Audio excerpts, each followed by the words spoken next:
All right, folks, welcome to another episode of Carolina Outdoors. Today we're here with Captain Tim George's Git-R-Bent Guide Service and Damon Melcho of Extreme Bait Tanks. There we go. We all got one hooked up. You just realized it's hooked. Had to find the hook at the boat. Might have been running to you the whole time. I'm gonna get the net for you. Now, Damon, we tried one spot over here before. We moved right here and found some better, found some fish on the live scope. We're using live scope and your side skin, right, Mr. Tim? Yes, sir. Now we done got on a striper. They're running these herring in these shallow flats right now. It's a bottom fishing. And that's right. Bottom fishing for striper. He's just got, the young team, he's got. He seen the boat. He seen the boat's what it was, wasn't it? There we go. Bump in him. Oh yeah, you got him on top lip too. Look at there. See? We'll be right back with some more Carolina Outdoors.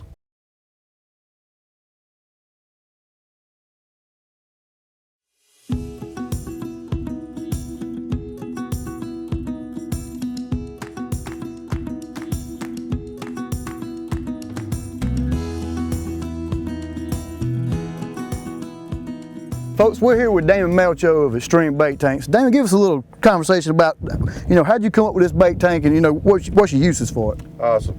Well, our goal is to, what we've learned about bait tank, actually bait is not created equal. Right. I base it on the four factor, the region of the bait, the size, the quantity, and the type.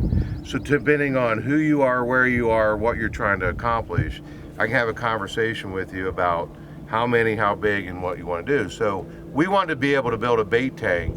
We send from coast to coast. As of right now, we're in 43 states and 7 countries. Okay. So if you think about that, I can't be on every boat to get an idea of how they're fishing. That's what I like about being here today. But I want to be able to do, the bait tanks do 3 things. They'll circulate, filter, and oxygenate the water. Think of that as an indoor aquarium. You have your fish in a tank and you got to give them the great environment. Right. So we do that with these tanks as well. We create a 1-inch air pocket to insulate the tank. So these outer and inner walls create that 1-inch gap, and because heat prefers a solid surface to transfer through, that air pocket breaks up the transfer of heat. Okay. Inside back here are the filters and the pumps. So as this water comes over, the bait's getting a constant flow of filtered oxygenated water. And we also build these tanks so that they can have different speeds going on inside the tank. So again, depending on the bait, how many, you can create an environment inside the tank to match up with your bait. For example, if you had minnows in here, you wouldn't want to give them a lot of water.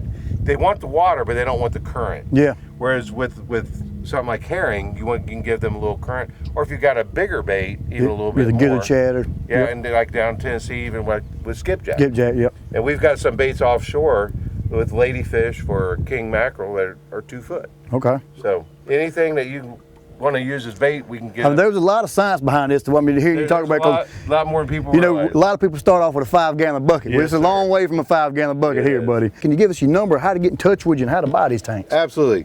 Everything is on the website. You can also call me. My number is 317-402-7277. But all of our information is on extremebaittanks.com. Okay. So if you go there, you can pick your tank, and we've created a website called Build a Tank, which has really been pretty special for us. So you can not only pick your tank, but you can customize it, again, to you, your boat, your bait, and your needs. Okay.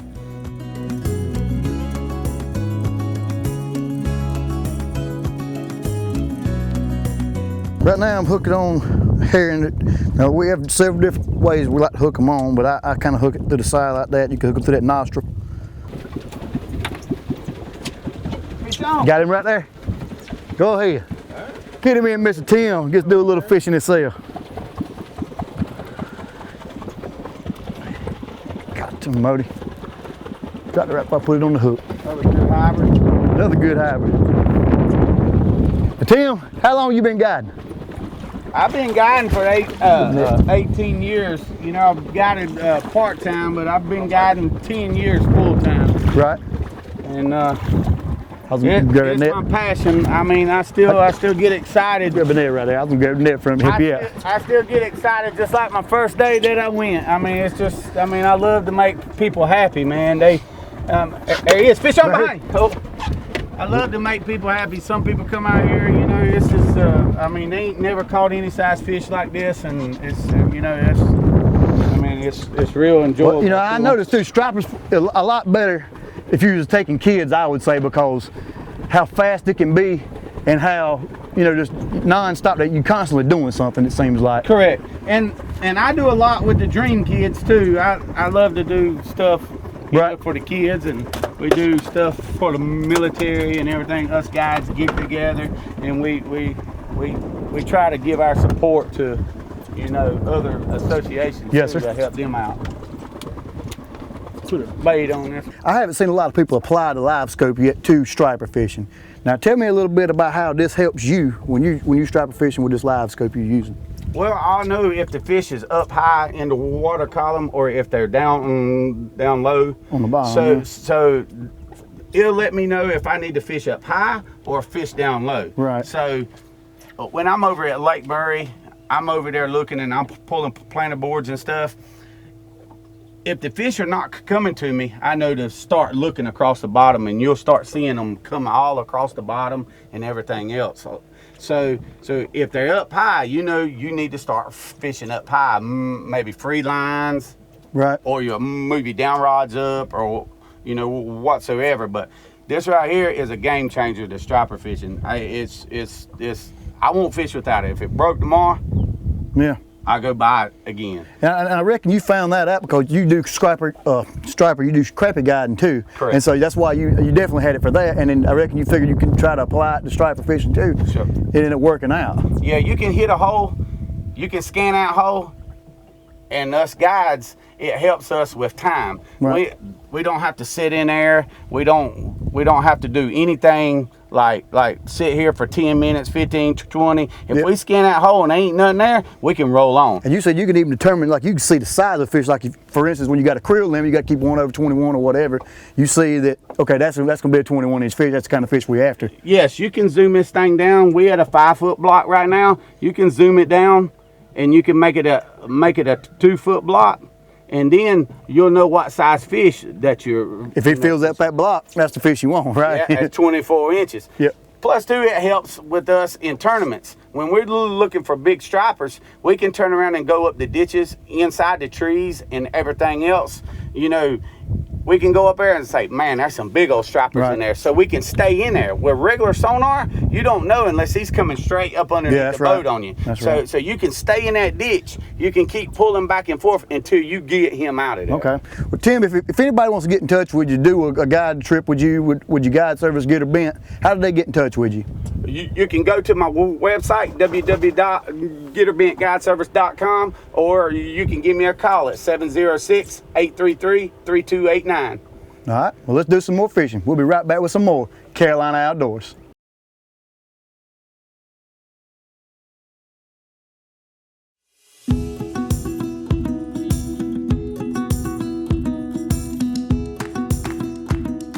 Changed up our tactics a little bit. We was fishing shallower this morning. We've had a cold front blow in, so we're gonna try to move out a little deeper and see if these fish are a little closer down here to in some deeper water, to see if they're down there on the bottom. So right now I'm gonna drop it all the way down, reel it about 2 cranks up. We're gonna see what's gonna happen here.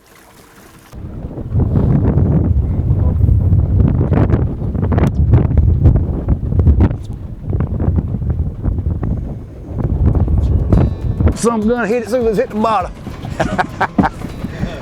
Ooh, that's a good one there. Hit that on the go down. Man.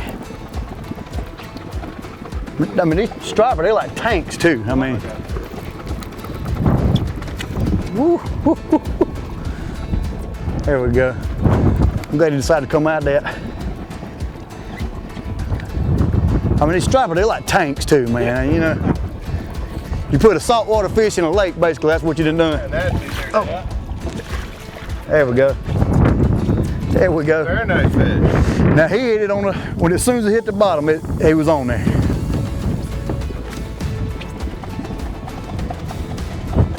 There too. Some good ones. That's a good one right there by that one. Good ones in there.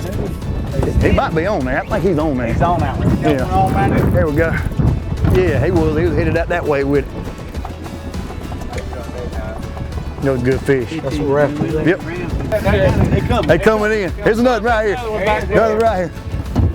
Oh yeah. All right, we got our double. Yeah, go ahead and get a double out of the way, didn't we? Well, Tim, I like to talk, while we're talking about that too, that's another thing you was talking about we put up on this spot with this splasher. You'll see them move in. See them move in, that splasher will bring them to you. They was running around. I thought the boat was on fire. I did too. I've seen them coming. I'm gonna do this without getting. I know, that's when I got one right here in the floor, I got one right at the top. Oh man. Fish on, fish on. Here goes another. Go ahead with him, you get him, Tim. Yeah, there we go. You get him, Tim. The guy don't usually get to catch a lot of them, does he? If I can get this. Backbone to him. Well, we'll say the big one for you. That was the plan, you know, the whole time. This thing ain't gonna let me touch him either. Oh yeah. Did net for him? You got it? Look at Alan. Yeah. The guy can't get to catch the big fish, you know, that's what we always let it happen. Where's the pliers at, Tim? Right here, right here, right here. Okay, so here's a good question. So we got some coming in the boat here. I didn't want to jinx by saying anything. What's the krill size? Any size, 10 per piece on Clark Hill. Any size, 10 per piece. Correct. Okay. Fish on, fish on. Right fish here? on that. Yep. Hey, what? Yeah, he's still there. He was running around just behind the boat with it. I was wondering why I didn't see it loaded up when you said that. I said, well, that's what the deal is. He's swimming up toward the top of the water. So it's any size. Any size, 10 per piece 10 per piece. on Clark Hill Lake. Right. Strong Thurman, Clark Hill. Some people still call it Clark Hill. Some people, you know, Call it Strong Thurman. Yep. All right, guys, we just pulled a fish in here, and I wanted to talk a little bit about, you know, you said you got hybrids and stripers in this lake. Now, Tim, how would you identify this as a hybrid? A hybrid has a broken line on it and a striper, Just a solid line. just a solid line on him. Okay. Now, Tim, we've set up. You got a setup here today. Now, tell us a little bit about the hooks we was using to catch this fish, and your line setup, and the weights you're using and such. We actually running like a Carolina rig. Mm-hmm. It has a number 2 alt hook on it and 20-pound test line on it. And these fish right here don't have no problem picking it up. You want to have something with some meat behind it so you can really, you know, put the hammer on these fish. Right, and like you said, sometimes, you know, if you was fishing deep or something, you want to kind of horse them up, get them up to the top. Yeah. Or if you ain't hooking up every rod on the boat with these fish. Correct, yeah. All right, let's get this in the box and catch another. Yeah.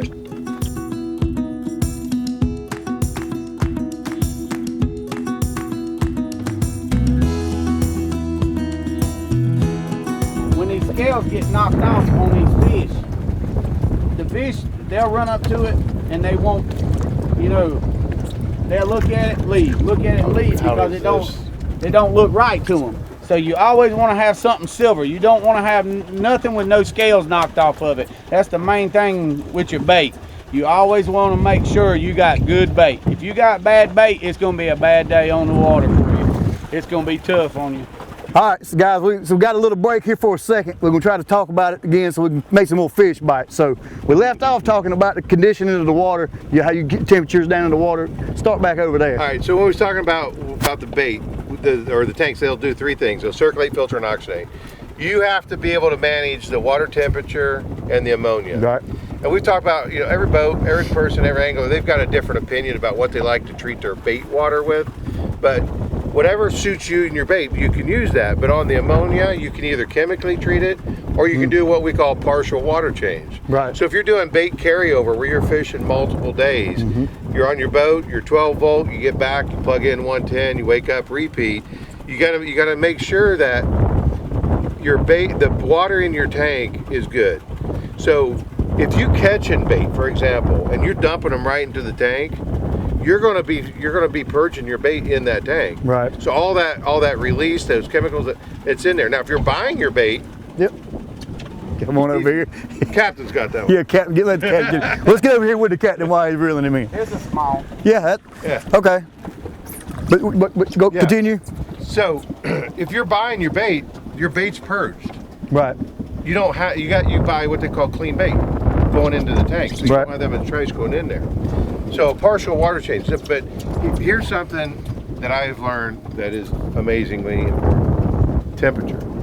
Temperature is, most people don't think about this. We were talking about what temperature your bait's at. Yep. No, that's good. Yep.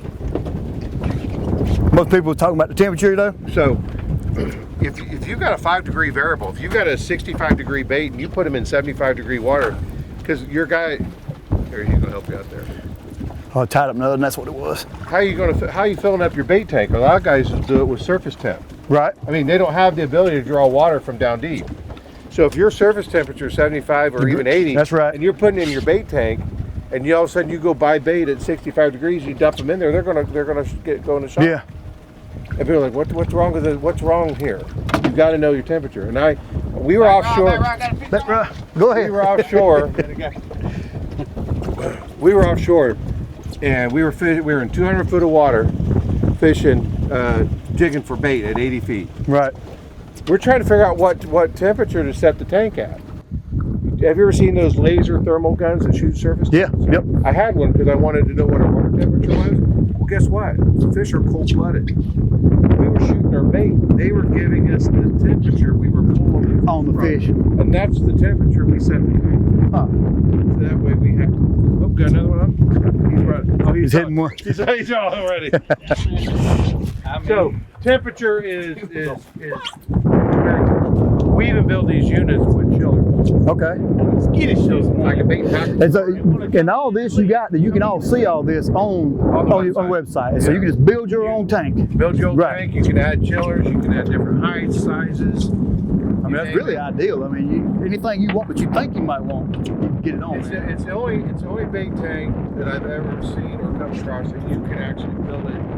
Yes. To suit your boat and your needs, versus buying something and having to make it work. So one more time, website and how it's extremebaittanks.com, or just Google bait tanks and Extreme will pop up. Okay. And then of course the phone number, email, contacts all right there. Yes, sir. A couple clicks of a button. And that's the best way to do it. Yeah, and if you're not sure what you need, like I said, just hit the contact us on there. Right. I'll give you a call and we'll discuss it. Okay. And figure it out. It's ideal, man. Let's catch some more fish. All right.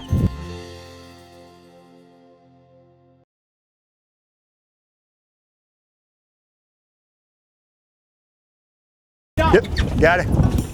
Get him, Damon. So, constantly catching them here, ain't we? It turned into catching there for a minute. You know, we get on these fish and we had to make a way different change than what we did this morning. Correct, we had to push out deeper. This front's got them out deeper. They're not shallow. Right. And you said you see that before, though. A cold front moves in, it'll seem to push these fish off into deeper water. Yeah. Fish on, fish on, fish on. Right. That's another, there you go, got a hook in him. I appreciate that giving me one right over here beside you. Yeah. Where's your deal? Here we go, right here. See if we can't get us a double right here. That was nice to get a little double right there. Good party fish. Yeah, I mean, right. Did he hit it? He let go of it? All right. Hey, I'm gonna show you the difference between the striper and the hybrid, or if I can get my hands on this thing without getting stabbed, that's what I'm trying to do. Quit. These fish stay a lot more alive out here in when it's a little cooler today, wouldn't you say? Yeah. Can't get my hands on them. All right, quit.